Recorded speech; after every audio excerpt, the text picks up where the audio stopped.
Hello friends, welcome to the Night Watchman channel. Today I'm going to tell you a terrifying and thrilling creepy horror story that will make you feel the chill of fear. If you enjoy my story, don't forget to like and subscribe so I can feel your love and support through your likes and subscriptions. I never planned on staying in Hollow Creek, Pennsylvania. It was supposed to be a stopover, 6 months, maybe a year, just long enough to save some money, pay off my car, and figure out what the hell I was doing with my life. But like most things, that plan fell apart somewhere between broken promises and overdue bills. I was 21 when I got the job at Hollow Creek Gas and Mart, a rundown fueling station sitting right off Highway 63. The kind of place you'd miss if you blinked too long while driving by. 2 cracked pumps, a flickering Pepsi sign that hadn't worked since the early 2000s, and a parking lot so warped it filled with muddy puddles whenever it rained. But for me, it was something. Before that, I'd been drifting. My mom had passed 2 years earlier from heart failure, and my old man, well, he'd been gone since I was 10. I spent months sleeping on couches, doing odd jobs, and trying to pretend I had direction. I didn't. I just had a beat-up Corolla, an expired community college ID, and enough debt to choke on. When Mr. Harris, the owner of the gas station, offered me a part-time gig, I jumped at it. He was a wiry guy in his late 50s with nicotine-stained fingers and a habit of scratching his neck when he was nervous. "It's simple," he told me that first day. "Keep the register straight, stock the shelves, and don't let the drunks in after 10. We close the inside at night. Everything goes through the drawer." Sounded easy enough. The shifts rotated, but everyone dreaded one in particular. The graveyard. Midnight to 6. Locked doors, empty highway, and the hum of flickering lights outside. Harris paid a little extra for it, said it built character. I called it insomnia training. For my first few weeks, things were normal. I worked mostly evenings, learned the regulars, truckers, high school kids sneaking cigarettes, and this one old guy named Rick who came every night for black coffee and lottery tickets. There was a rhythm to it, quiet, predictable. Then in mid-July, Landon, the guy who usually worked nights, quit out of nowhere, walked off during his shift, left a handwritten note that said, "Don't let him in." No explanation, just that line. Harris found it taped to the counter the next morning. I remember his face, confused, irritated, and maybe a little scared. "Kid probably went stir-crazy," he muttered. "Too many hours alone." That evening, he called me into the tiny office in the back. A single desk, a humming mini fridge, and a calendar stuck on last December. "Jake," he said, rubbing his temples, "I need a favor. Landon's gone, and I've got no one else. Can you cover the night shifts? Just for a week. I'll pay overtime." I hesitated. "I mean, sure. But why did he leave so suddenly?" Harris shrugged. "You know how it gets around here after midnight. Tweakers, weirdos. Some folks just can't handle it." He wasn't wrong.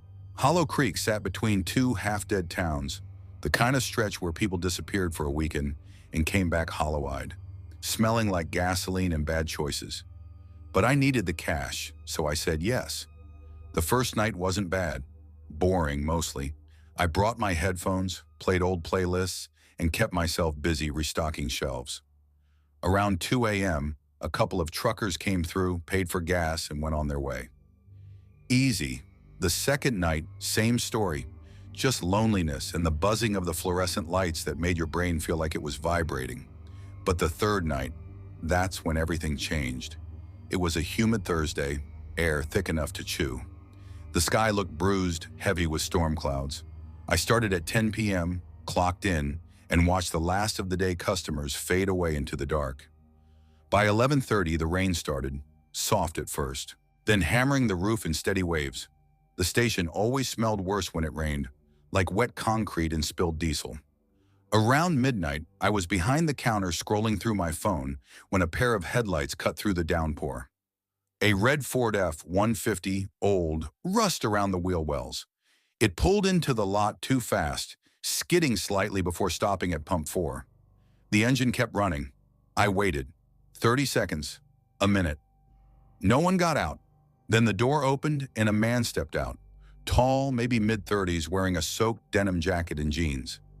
His face was half hidden by the rain, but even through the glass, something about him felt off.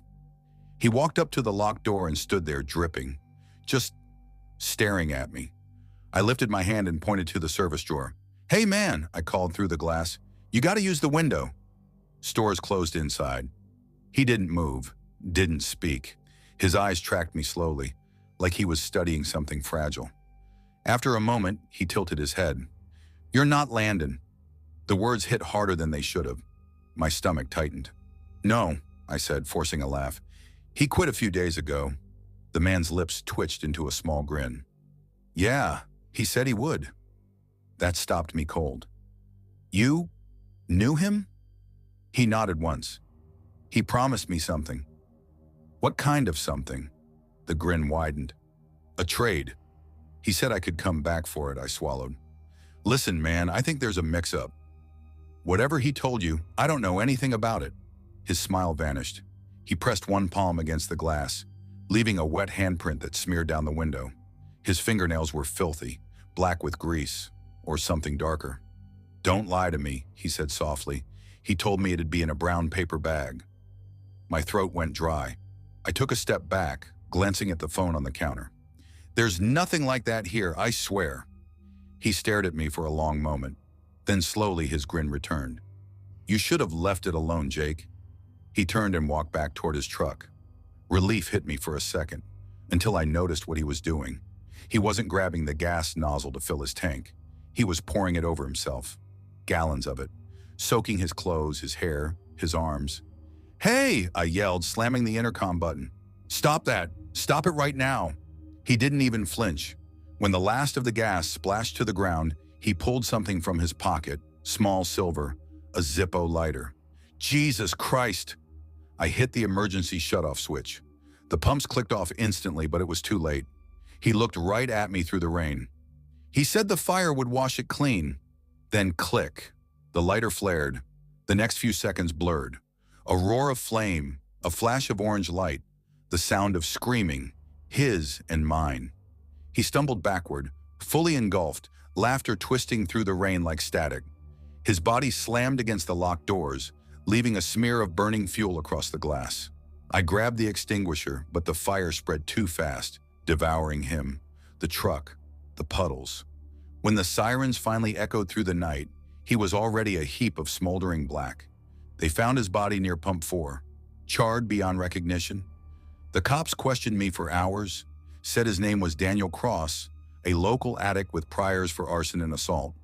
They told me Landon, yeah, the guy who quit, had been selling drugs out of the station, using brown paper bags as code. They said Daniel must have lost his mind looking for his next fix. But here's the thing. 2 nights later, I drove by the station. It was sealed off, police tape fluttering in the wind. The lights were off, except one. Pump 4. Under the canopy's pale glow, I saw a man standing there, soaked, still burning faintly, like embers refusing to die. He turned his head slowly toward my car, lips curling into that same impossible grin. The wind carried a faint smell of gasoline, and then the light flickered out. Story 2. I used to think the scariest part of driving nights was the loneliness, the endless hum of tires on blacktop, the faint buzz of power lines overhead, the occasional coyote darting across your headlights like a ghost. But that was before Route 46, before the night that made me stop driving altogether. I was 33 then, just trying to piece my life back together. After a decade in the U.S. Army Military Police, I'd come home to a world that didn't feel like home anymore. Civilians don't understand what always alert really means. Even when you're safe, your body doesn't believe it. You eat fast, you sleep light, you never sit with your back to a door. After a while, that kind of living burns you out. My marriage didn't survive it, neither did my patience. So when a buddy from Tucson told me about a delivery job, night runs, decent pay, no boss breathing down your neck, I said yes without thinking twice. The company was called Western Freight Logistics, based out of Santa Fe, New Mexico. We hauled everything from machine parts to sealed government packages. Nothing exciting, just a paycheck. Nights on the road gave me space to think, or at least that's what I told myself. The truth was, I didn't know how to live any other way. That Thursday night, September 14th, 2022, I was on my last run of the week. I dropped a crate of hospital supplies in Flagstaff and was cutting back toward Gallup before heading home. It was after midnight, and the desert around Route 46 stretched like an ocean of dust and silence. My thermos was empty, my eyes burned, and the old van's air conditioner had finally given up somewhere around Winslow. I figured I'd stop for gas and caffeine before the last 100 miles. That's when I saw it, the faint red glow of a sign on the horizon. Red Mesa Gas and Mart. I'd never noticed it before. It sat alone, tucked behind a dip in the highway, with 2 pumps and a single flickering fluorescent light above the door. No other cars, no sound but the soft hiss of desert wind. I pulled in, killed the engine, and stepped out. The air was heavy and hot, the kind that clings to your skin and makes you feel like you're breathing through a wet towel. Inside, the store smelled faintly of dust, grease, and something sweet, like old candy left too long in the sun. Behind the counter was a man in his late 40s, worn flannel shirt, gray stubble, cigarette tucked behind one ear. His name tag said Harris. "Evening," he said, voice rough like gravel. "Barely," I replied with a tired grin. "You got any of those black cold brews? The ones that taste like burnt battery acid?" He chuckled, pointing toward the fridge.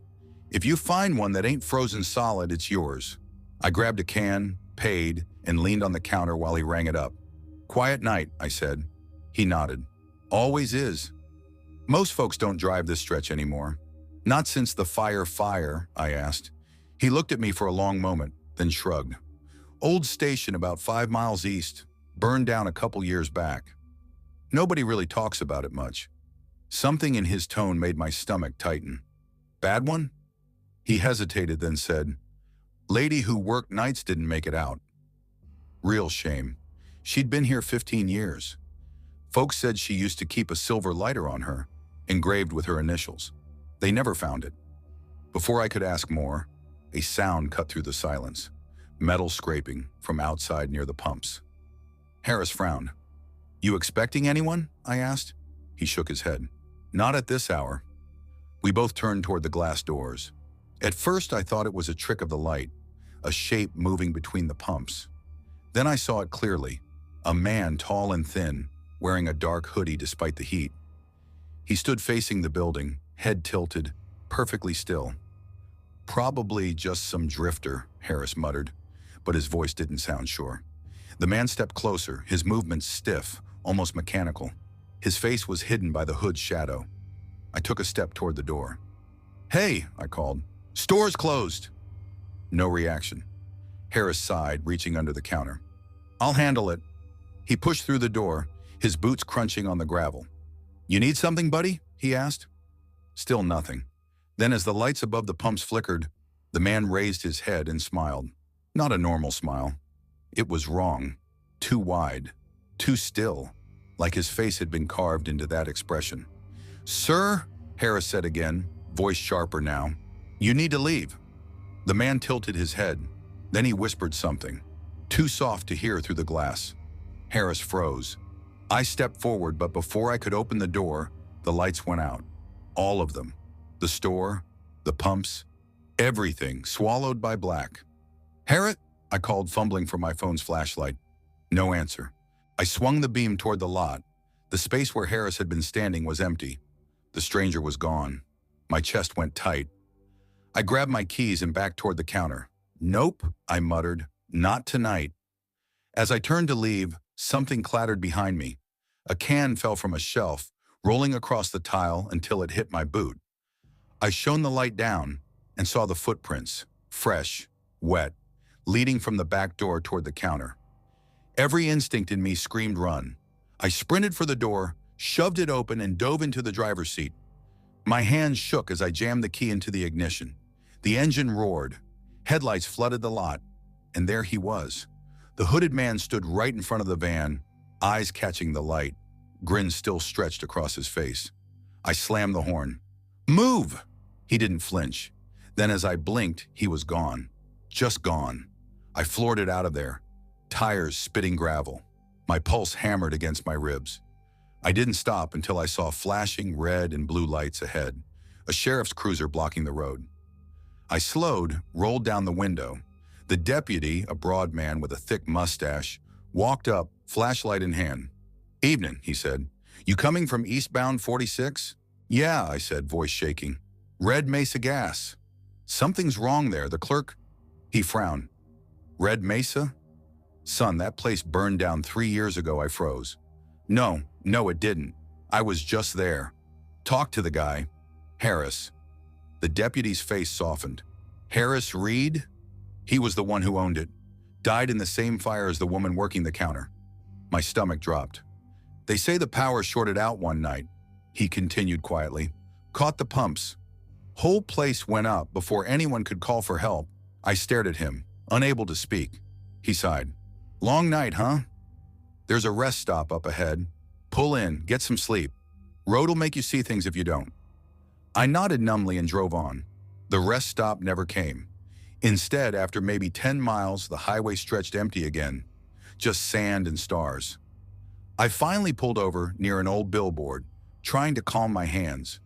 When I reached for my coffee, I noticed something glinting in the cup holder. A small silver lighter, scorched.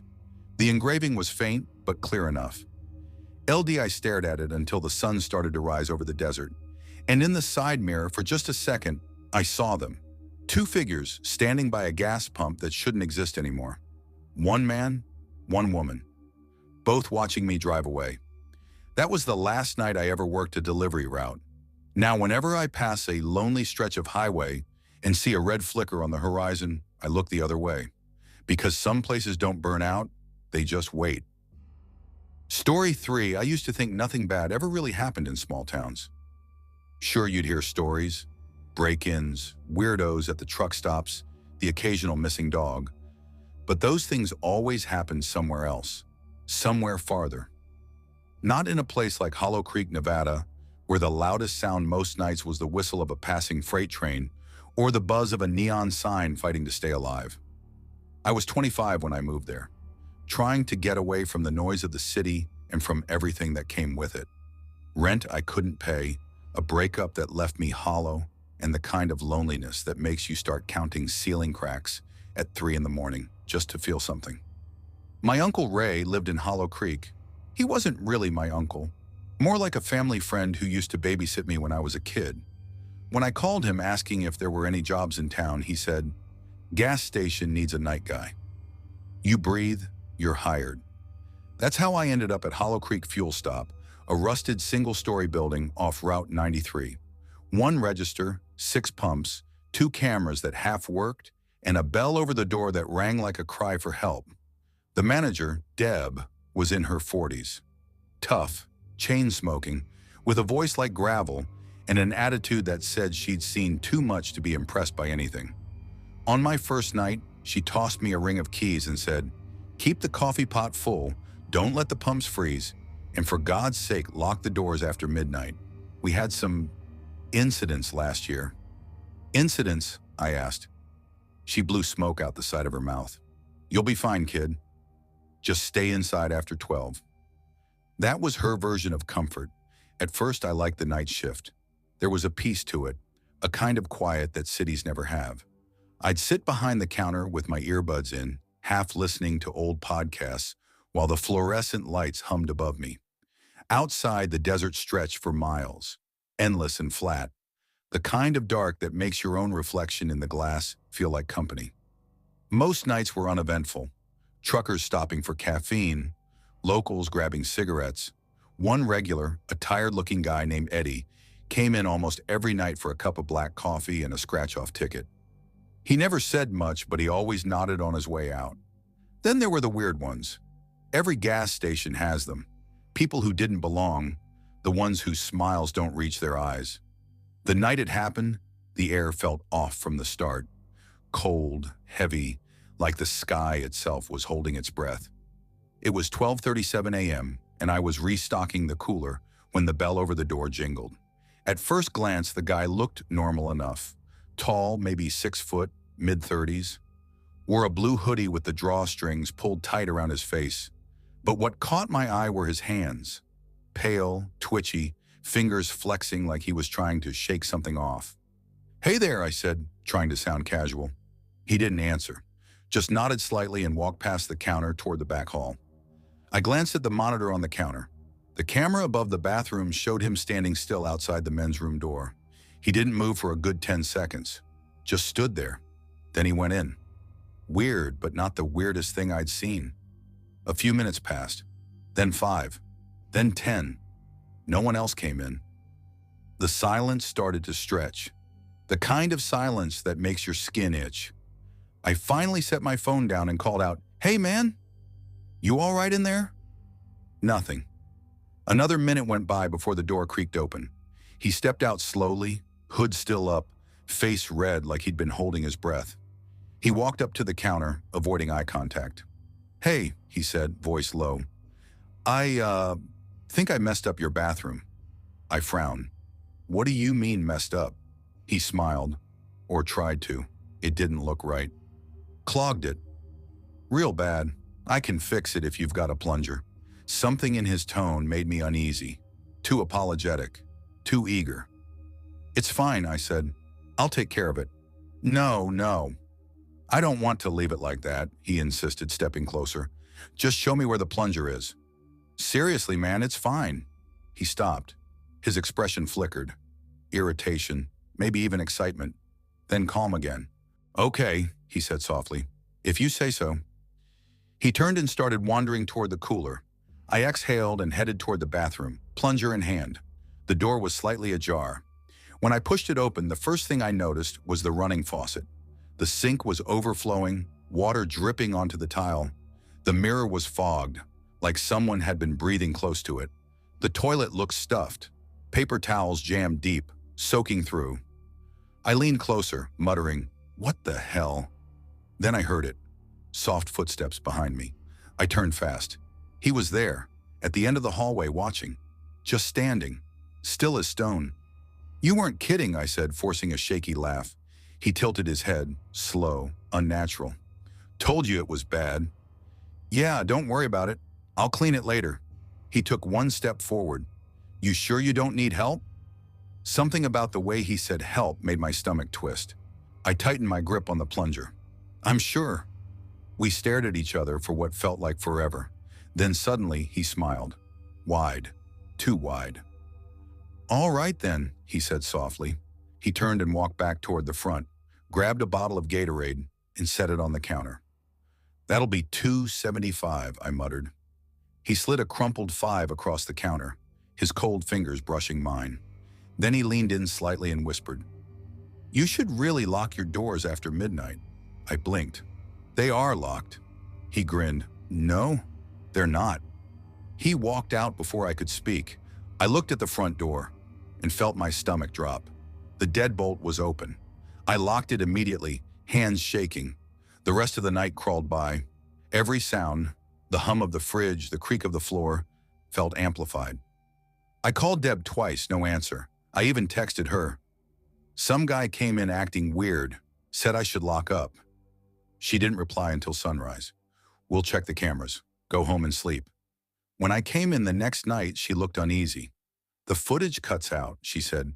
"Bathroom cam and front cam. 20 minutes gone. Right around the time you said that guy was here. Cuts out how? Like it was never recording." She sighed, rubbing her eyes. "And get this. The sheriff stopped by earlier. Said a liquor store 3 miles down got hit last night. Clerk described the guy. Blue hoodie, I felt cold all over." 2 nights later, it happened again. Same quiet shift. Same emptiness. Only difference. When I came in, there was something under the register glass. A folded napkin. 4 words written in shaky black ink. "You forgot the back door." I called the police. They showed up, checked the cameras. Same story. No footage. Cameras fine before and after, but dead for exactly 3 minutes between 2:11 and 2:14 a.m. No prints, no signs of entry. They told me it was probably a prank. I quit the next morning, packed my car, drove until Hollow Creek disappeared in my rearview mirror. That was 2 years ago. Sometimes when I stop for gas on a long drive, I still catch myself checking the bathroom door, the back latch, the corners of the mirrors. And once, just outside Reno, I swear I saw him, standing by pump 4, blue hoodie, hands in pockets, just watching. I blinked, and he was gone. Now I always lock every door, even the ones that don't need locking, because some people don't leave when you stop seeing them. They wait, they remember, and if you're not careful, they find you again. Story 4. I never planned to spend my 20s pumping gas in the middle of nowhere. But life doesn't really ask what you want. It just happens. My name's Ethan Cole. I'm 25, and for the last 2.5 years, I've been working the night shift at a Sinclair gas station off Highway 50, about 12 miles outside a speck of a town called Silver Ridge, Nevada. When people call it the loneliest highway in America, they aren't exaggerating. You can drive 50 miles in any direction and not see another pair of headlights, just sand, heat, and silence that could swallow you whole. I wasn't supposed to end up here, not after high school. I had a scholarship lined up at UNR for mechanical engineering. I was the kid who took apart radios, rewired lawnmowers, fixed his teacher's printers for extra credit. My mom said I had hands that could fix anything, but when she got diagnosed with cervical cancer my sophomore year, everything changed. Treatment wasn't cheap, and my dad had been out of the picture since I was 12. I dropped out after 1 semester, took whatever work I could find. First a warehouse gig in Reno, then a construction job that went under. Eventually I landed here, a temporary job that somehow became permanent. By now the routine had ground itself into me. Sleep till late afternoon, drive down the cracked highway with static on the radio, and clock in before sunset. Nights at the station had a rhythm, the hum of coolers, the faint country music from the old FM radio, the flicker of fluorescent lights that buzz like a dying bee. My only real company was Sandra, my co-worker from the evening shift.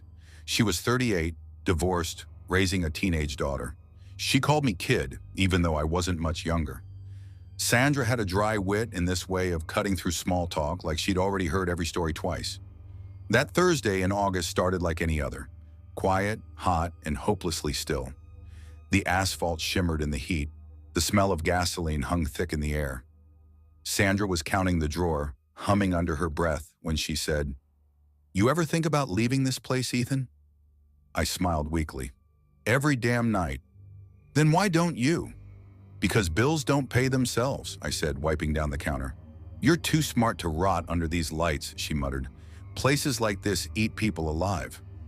You stay long enough and you start talking to shadows." I laughed it off, but something about her tone lingered. She clocked out around 9:30, tossed me the keys and said, "See you tomorrow, kid. Don't let the ghost get you." When her taillights disappeared down the road, the silence that followed was deafening. Nights here always felt different once you were alone. The desert didn't sound like other places. It listened. By 10:15, I'd restocked the chips aisle, refilled the coffee pot, and was halfway through a true crime podcast when I heard tires crunching on the gravel outside. Slow, hesitant. I looked up at the monitor. A blue Ford Crown Victoria rolled up to pump 6. The kind of car you only saw in old police fleets or junkyards. The headlights flickered, then died. No one got out. At first I didn't think much of it.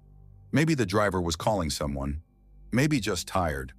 But after a full minute, with the engine still off and no movement, a chill crept up my spine. I stepped outside. The desert air hit me like an oven door opening, dry, still, and heavy. "Evening," I called out, shading my eyes from the canopy lights. "Everything okay out there?" No answer. Through the windshield, I could make out the driver's shape. A man, mid-40s maybe, sitting rigidly, both hands on the wheel. "Sir?" I tried again, walking closer. "You need a tow?" "We got a guy in town." The man's head snapped toward me. Too fast. His face was pale, drawn tight, eyes bloodshot and wild.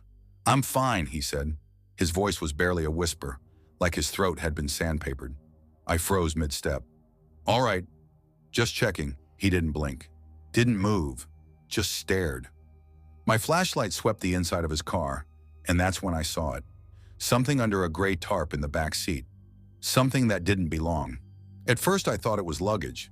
Then the light caught a hand, small, pale, fingers curled stiffly. For a moment, the desert seemed to stop breathing. "Sir," I said carefully, my voice cracking, "is someone—" "Mind your business," he interrupted. The words hit like a cold slap. If someone's hurt, I can—" "I said mind your business." His tone had changed. Lower, harder. I took a slow step backward. "All right. You take care, sir." He turned back toward the wheel, unmoving again. Inside, my hands shook as I picked up the phone. 911, what's your emergency? This is Ethan Cole.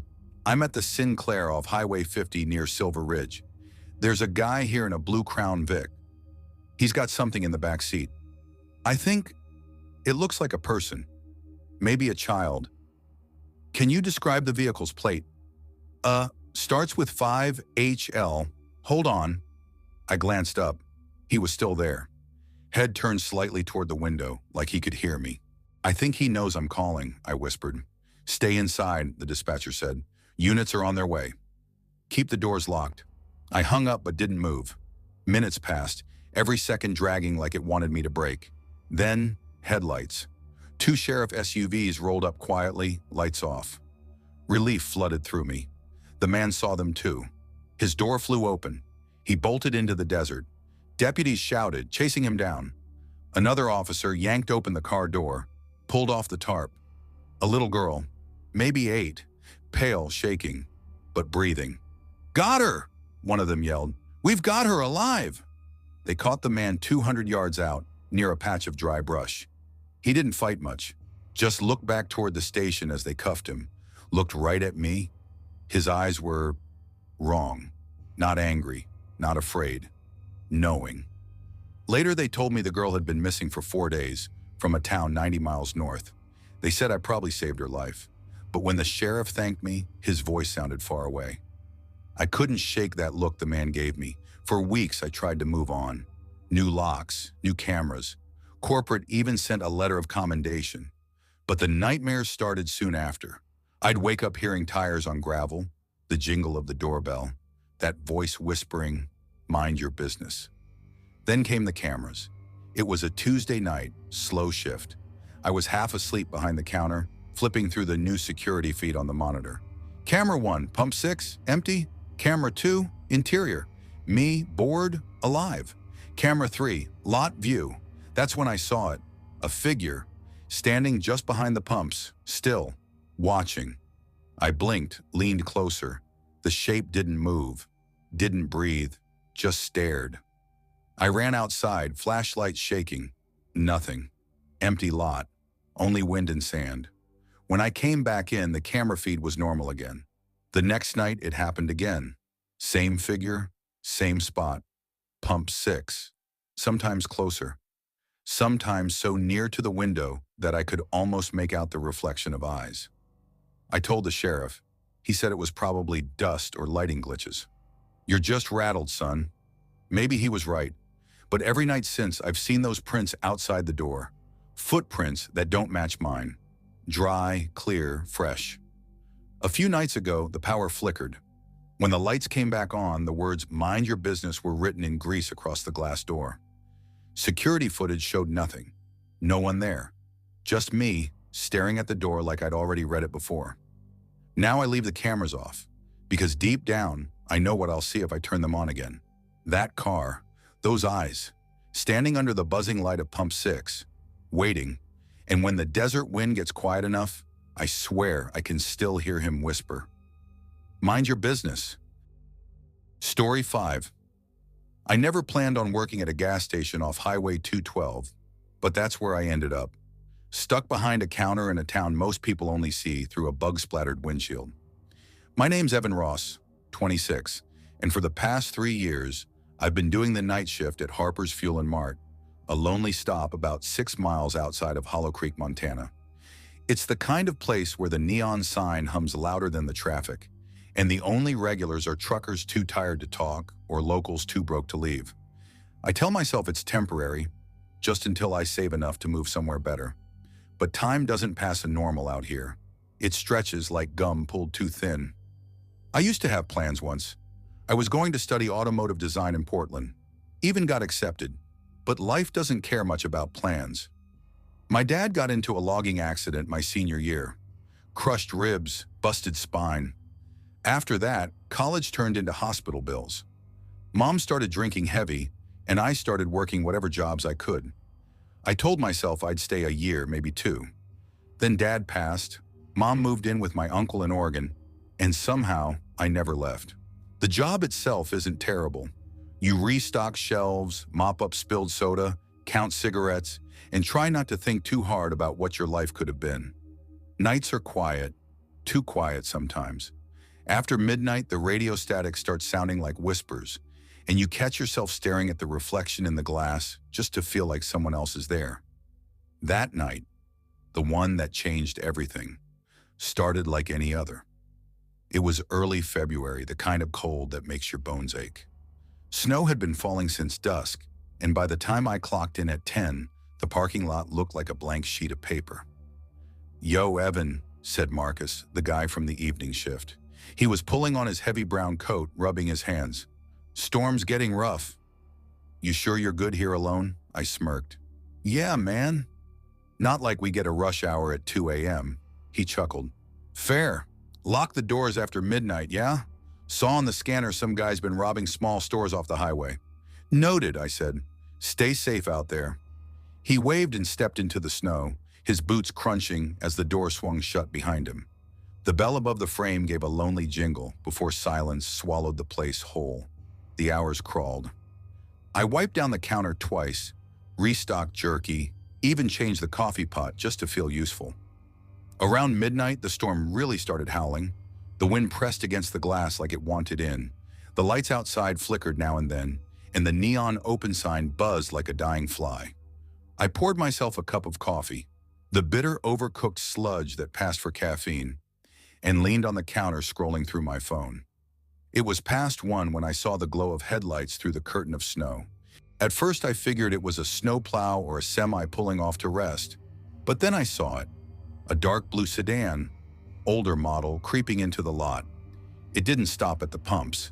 It just rolled to a slow halt near the storefront and idled. For a minute, nothing happened. The wipers dragged across the windshield, slow, steady. I couldn't see the driver. Windows were tinted darker than factory. I waited, expecting the door to open. It didn't. Finally, I muttered, "What the hell?" and stepped out from behind the counter.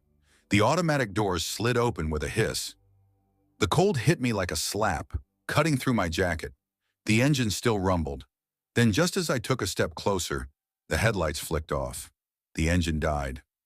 Silence. I squinted, snow pelting my face. The car door opened. Slow, deliberate. A man stepped out. He was tall, maybe 6 feet, wearing a soaked gray hoodie and dark jeans. His head was bowed like he was studying the ground. "You need gas?" I called out. No response. He walked right past the pumps, straight toward the store. My gut told me to lock the door. Instead, I stepped back inside as the bell chimed above the frame. He didn't say anything, just went straight to the coffee station in the corner. He stood there for a long time, staring at the empty carafe. "You okay there?" I asked. Slowly, he turned his head. His face was pale under the fluorescent lights, eyes sunken, lips cracked. He looked like he hadn't slept in days. "Coffee," he muttered. "Yeah," I said. "Just brewed a fresh pot." He poured half a cup, black, no sugar, no cream. Then he walked up to the counter. His movements were stiff, like he was forcing himself to remember how to move. "That'll be $1.50, I said. He reached into his pocket. My eyes caught something glinting, a gun handle. He didn't raise it, just set it on the counter next to the coffee like it was a wallet. My throat went dry. "Open the register," he said, voice calm, too calm. I did as told, fingers trembling. The drawer popped open with a cheerful ding. That felt like a scream. I stuffed the bills into a plastic bag and handed it to him. He took it, but didn't move, just stared. "You work here every night?" he asked. "Most nights," I said. He nodded slowly, eyes unfocused. "You ever notice how quiet it gets here?" My voice cracked. "Yeah, I guess." He tilted his head, almost smiling. It's the kind of quiet that remembers things. Before I could ask what he meant, he turned, walked out, and vanished into the snow. I called the sheriff's office. They got there 20 minutes later. Deputy Cole, a big guy with a tired face, took my statement. "You said he had a gray hoodie? Late 30s? Yeah," Cole sighed. "That's the fourth report this month. Same story every time. Guy shows up, takes the cash, disappears. Cameras never catch him." He gestured at the security monitor. We rewound the footage. My stomach flipped. The door opened on screen, the bell jingled, but nobody walked in. Just me, standing there talking to empty air. They said maybe I was in shock. Maybe the storm, the long shifts, the stress messed with my head. But I know what I saw. I heard his voice. Still, I came back to work the next night. I told myself I'd imagined it. Maybe some kind of breakdown. At 1:23 a.m., the lights from a car cut through the snow again. Same angle, same car. My heart started hammering. I grabbed my phone, hit record, pointed it toward the door. The headlights stayed on this time. The car didn't move. I waited. Then, chime. The door opened. I swear I heard footsteps, wet ones, crossing the floor. But the camera showed nothing. Then a voice, low, close enough that I could feel the breath on my ear. "Do you ever notice how quiet it gets here, Evan?" I froze. The lights flickered. The humming of the coolers cut out. For a moment, the whole world went silent. When the power came back, the register drawer was open. A single coffee cup sat on the counter, steam rising like breath. And next to it, a wet handprint. The next day, I begged my manager to review the tapes again. He refused to watch the whole thing. Said the feed glitched, that maybe it looped or skipped frames. But I saw it, frame by frame. At 1:23, the door opens. The bell rings. At 1:24, my head jerks like someone whispered beside me. At 1:25, the cup appears on the counter. No car, no man. I tried to quit after that, told myself I'd find another job. But jobs don't come easy in Hollow Creek. The rent doesn't stop just because you're scared. So I stayed. Over the next week, the weirdness escalated. The cooler's hum would cut out exactly at 1:30. The coffee pot would turn itself on. Once I found footprints leading from the door to the counter. Wet, bare footprints, but no sign of snow inside. Then came the smell. Burnt rubber. Every night around 1:25, it filled the air. Faint but sharp, like tires on hot asphalt. Marcus noticed it too. "You smell that?" he asked one evening before clocking out. "Yeah," I said. "Comes and goes." He frowned. "You know, there was a crash out on 212 about 5 years back. Single car, blue sedan. Driver burned alive before they could pull him out." I stared at him. "When?" "Winter. February. That night I didn't even try to pretend I wasn't waiting." At 1:30, the power flickered. The bell jingled. I didn't look up, didn't breathe. Then the voice came again, from right behind me. "It's the kind of quiet that remembers things." The sound was wet, like someone speaking through a throat full of smoke. When I turned around, the air behind the counter shimmered, like heat rising off asphalt. For half a second, I saw him. His hoodie torn, skin blistered, eyes clouded white. Then he was gone. The next morning, I drove to the crash site Marcus mentioned. The snow was waist deep, but I found it. A patch of ground where the blackened frame of a guardrail still bent outward. Someone had left a cross there, old, weathered. The name barely legible. Thomas Hale, 1982 to 2019. When I got back to the station that night, I found a folded receipt sitting on the counter. It wasn't there when I left. On it, in smeared ink, were 4 words.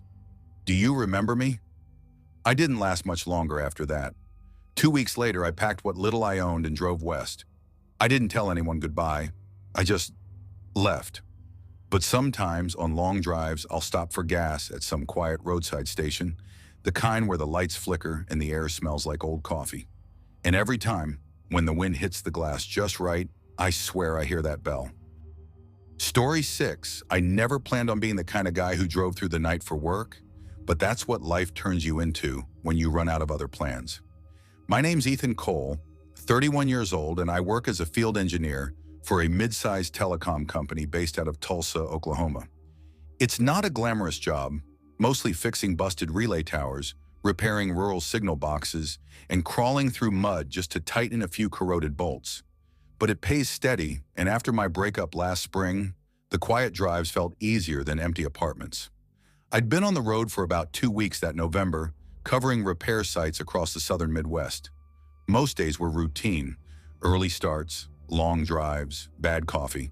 But on that Friday, I got a ticket for a service outage near a town called Ashbury, Missouri.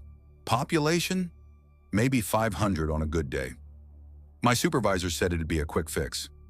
"You'll be back home before the weekend," he'd told me. Yeah, that didn't happen.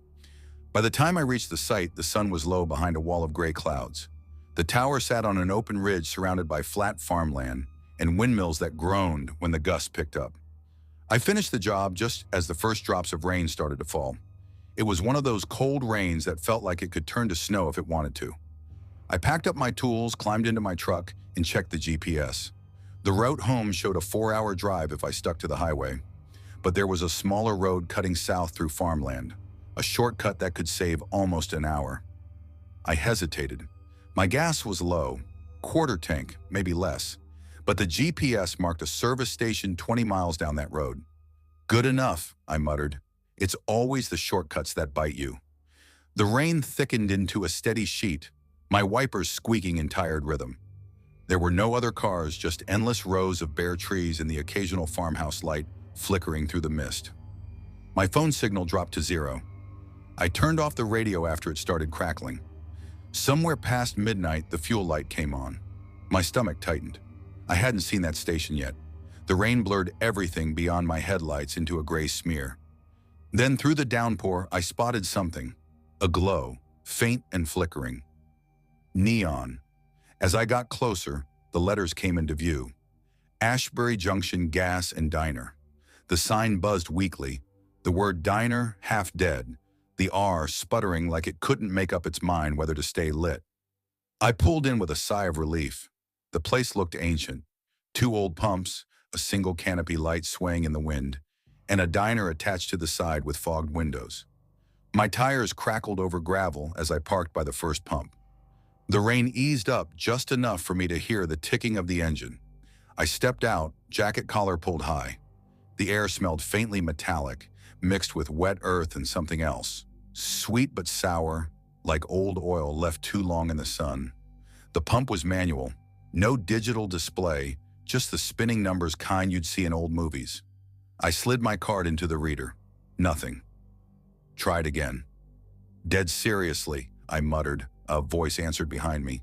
"Machine hasn't worked in years." I turned, startled. A man stood under the canopy's edge, hands buried in a stained jacket pocket, late 40s, maybe early 50s. Thick glasses, salt and pepper beard, cap pulled low. His eyes caught the light, pale, watchful. "Didn't see you there," I said. "You work here?" He smiled slightly. "When someone needs me to." "Pumps still work. Just gotta pay inside." He spoke slow, measured, like each word was tested before leaving his mouth. I hesitated, glancing at the dark diner windows. "You're open this late?" He shrugged. "We stay open for travelers. Storm like this, you don't want to be out too long." The rain had picked up again, drumming on the metal awning. I looked at my fuel gauge. It was flirting with empty. "Right. Cash, okay," he nodded. "Come on in. Registers this way." The diner door creaked as he pushed it open. A bell above the frame jingled, though the sound came a split second late, like an echo trying to catch up. Inside, the light was dim, the kind that made everything look sepia-toned.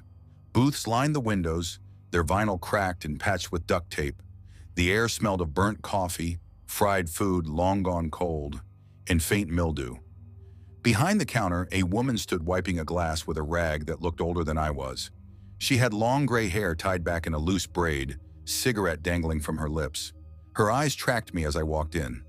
"Traveler?" she asked, voice gravelly. "Yeah," I said. Just need some gas. Card reader outside's busted. She gave a humorless chuckle. Been busted longer than you've been alive, probably. The man who'd brought me in said, regular fill-up. He's good for it. I pulled a 20 from my wallet and slid it onto the counter. The woman's hand brushed mine as she took it. Her skin was cold, papery, like she'd been standing outside too long. You passing through? She asked. Yeah, headed south, trying to beat the weather. Her eyes lingered on me. Storm's worse down that way. Roads flood easy. I'll take my chances, I said, forcing a smile. She didn't return it. You always drive alone?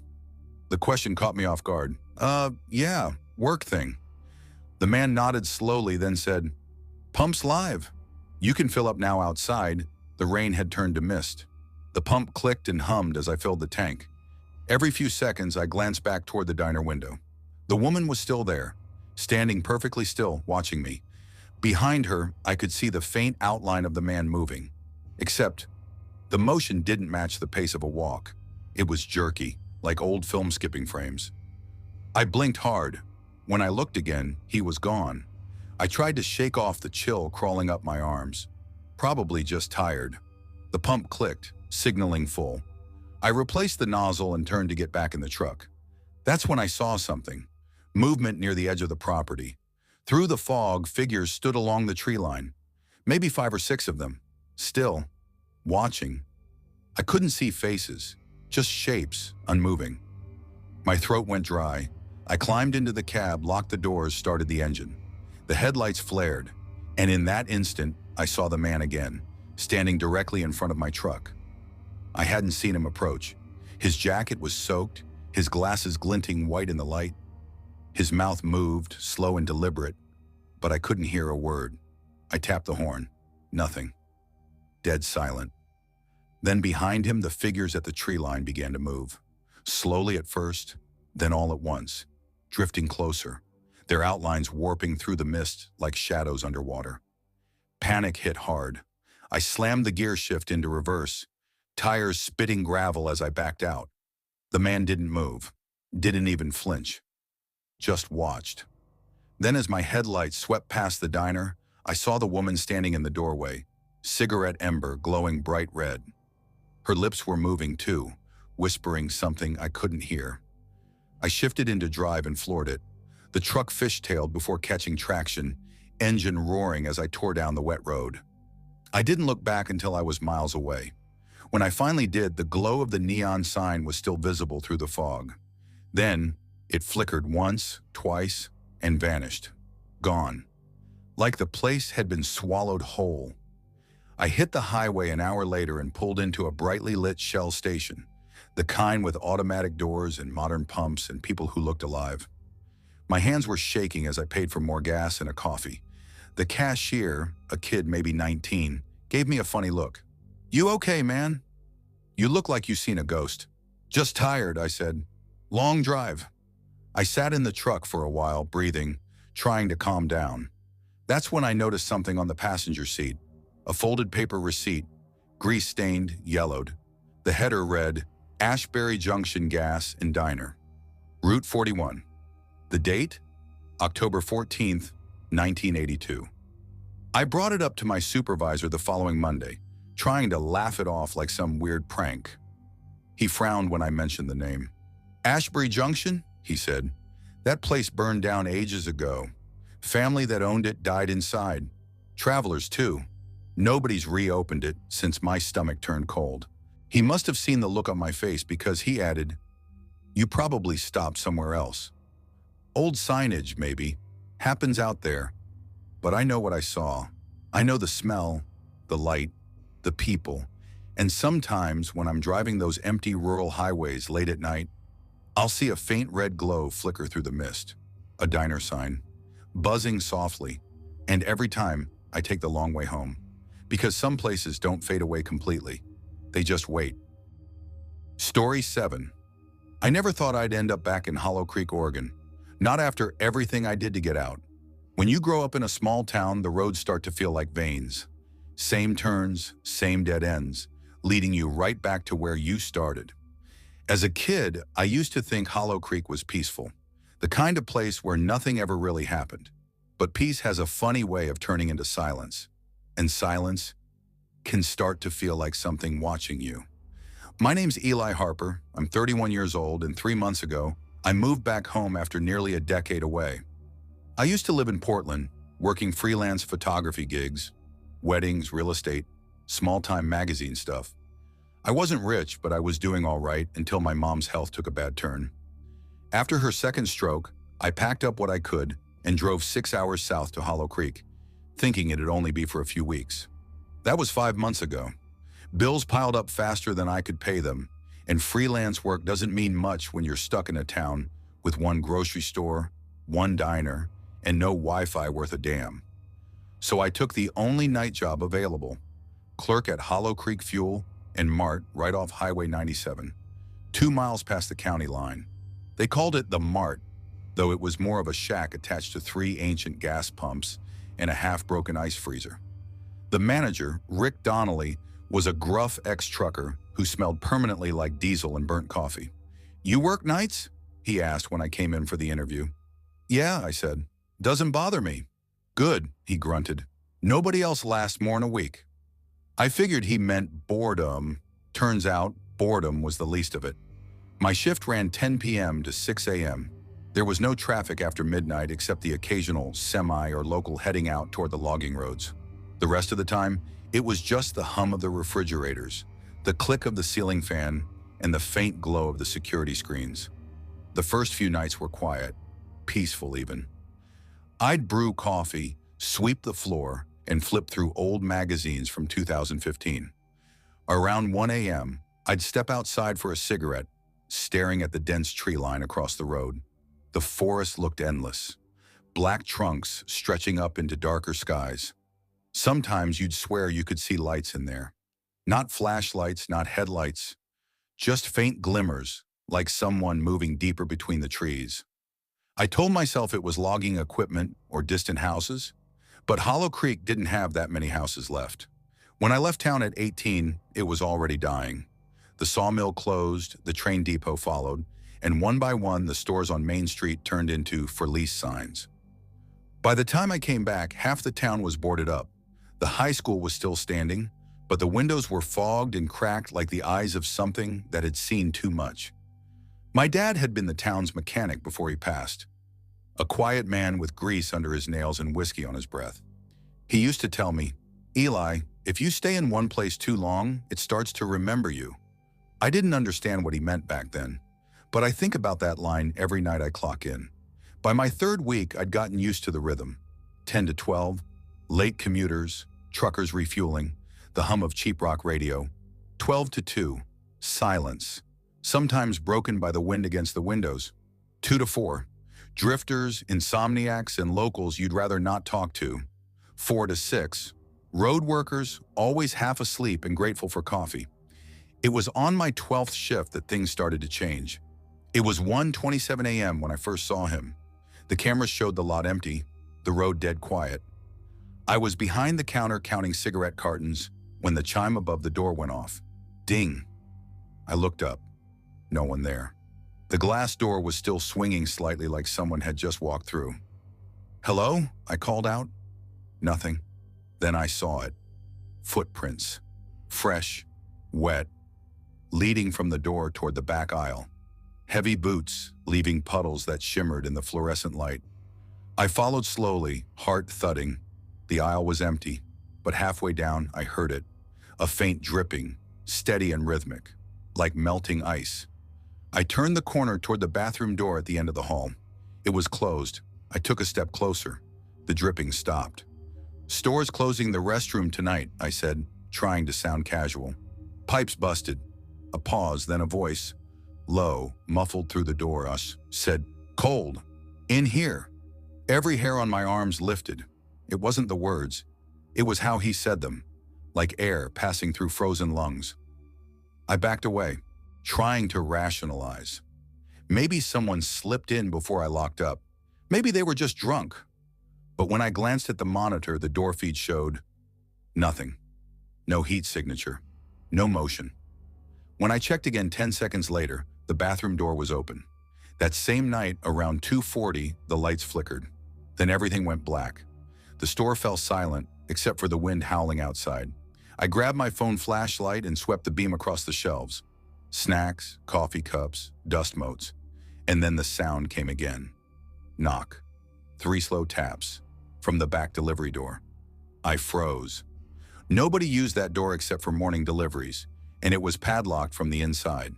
I swallowed, stepped closer. "Who's there?" I said. Silence. Then the same voice, closer now, said, "Cold? In here." The flashlight trembled in my hand. I felt the temperature drop, sharp enough to see my breath fog. The metal door handle started to twitch. Slow, deliberate.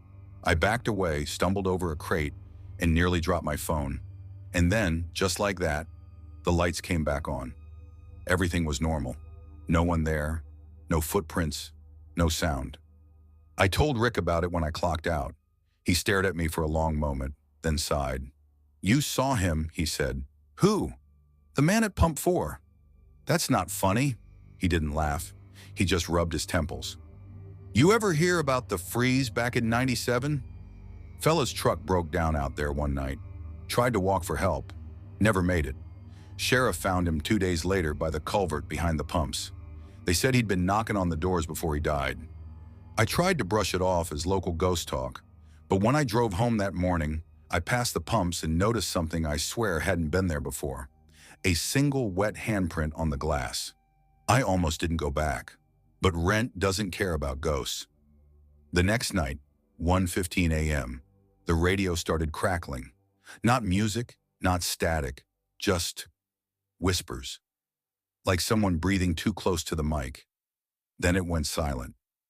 And from somewhere behind the aisles, I heard the bathroom door click shut. I turned. It had been opened seconds ago. I grabbed my flashlight again, stepping closer, calling out, "Sir, you can't be back there." The door was dripping wet, condensation running down in thin streams. I reached for the knob. It was ice cold, and then behind me, the motion alarm beeped. I spun around toward the monitor. The camera feed over Pump 4 flickered. Black, then white static, then the faint outline of a figure standing at the pump. Tall, still, watching. When I looked up from the monitor, the same reflection stared back from the glass door of the store. Only this time, it was closer. I called 911. A dispatcher named Leah Crenshaw answered. "Hollow Creek Dispatch, what's your emergency?" "There's someone outside the station. He's just standing there." "Is he armed?" "I don't think so, but he's not moving." "Stay on the line." "I'm sending a unit." The deputy arrived 20 minutes later. Deputy Travis Monroe, young, bored-looking, flashlight in hand. He checked the pumps, the lot, even the tree line. Nothing. "You sure you weren't just half asleep?" he asked. "Do I look half asleep?" "Everyone sees things out here, man. Too much dark, not enough company." Before he left, he added, "If you hear knocking again, don't open the door." Last guy who didn't stick around long. 2 nights later, I worked my last shift. Around 1:08 a.m., the power flickered again. Only this time, it didn't come back. My phone light cut through the dark, landing on the rows of snack bags swaying slightly, though there was no wind. I tried the breaker box. Nothing. Then came the sound again. Knock. 3 taps. This time, not from the back, from inside the store. I turned slowly, my breath caught. A wet trail stretched from the entrance to the bathroom door. Prints dark against the tile, leading out instead of in. "Please," I whispered, "don't." The door creaked open. Inside, the mirror was fogged over, except for one word traced through the condensation. Cold. Then from behind me, the voice, closer than ever. "You left me out there."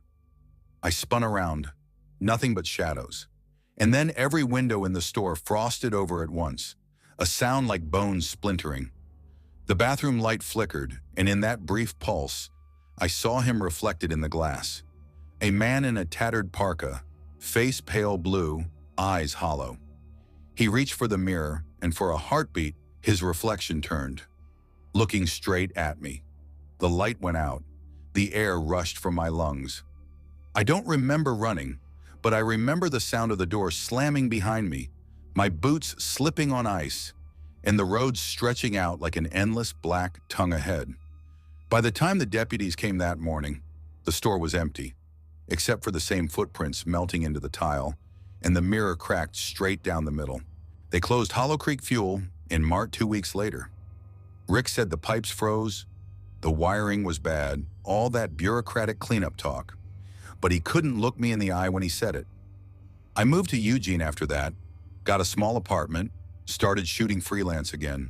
Most nights I don't think about it, but every now and then, when the power flickers or the bathroom pipes groan in the dark, I swear I can still hear it. That voice, low, broken, still asking. Cold, in here. And sometimes when I'm driving late on an empty highway, I pass an abandoned station in the dark, and I look toward the farthest pump, just to make sure he's not standing there.